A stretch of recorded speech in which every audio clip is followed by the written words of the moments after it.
We selected Harwood and the Harwood method because it wasn't just specifically library focused. The Harwood approach is, how do you make your library an active, functioning, crucial member of that community, where when anybody in that community is sitting down to talk about parks or to talk about schools or talk about roads, they're saying, hey, why isn't someone from the library at the table? Those are people who always have good ideas and they have ways to help solve problems. We need to bring them in and have them be part of this.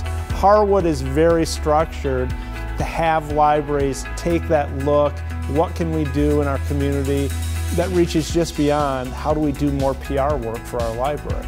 As the libraries engage, work in the community, the library is seen in a different way. 50% of you say that you believe that your community is starting to see the library in a new light. That's a great payoff. It was exciting to hear him talk about his experiences and how he shares this with people, and he sees success as people put this practice into place. Hearing Rich speak was nothing short of inspiring. You know, it's one thing to go through his process in his workshop and you see the videos with him talking, but so it was very motivating, it was very exciting, and it kind of is invigorating. It makes me want to like rush out and gather our community groups and make the next step. And he talked a little bit about how easy it can be to get discouraged when you see all these things going on. Like, I want to build that traction and get that excitement and encourage people and create hope. Can't take your eyes off of him when he's speaking because he's just so inspirational. I know that the things that stuck with me is working together.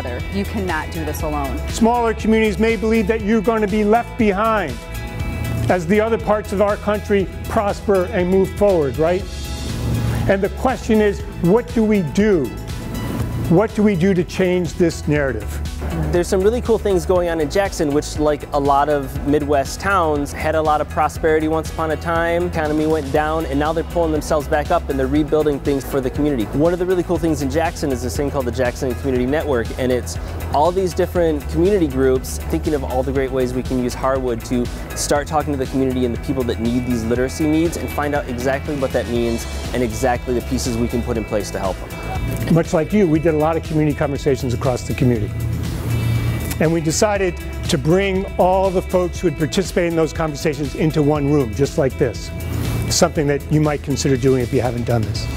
We've done a few community conversations. They're really well received. I think there's always some initial hesitation because people aren't sure what this is and if it's just one more thing for them to do. But once they get in and we start talking to them and they really find out it's intended to be an open, friendly place where we're listening, they get really excited because everyone loves to be heard. And I think that there's a lot of traction behind it.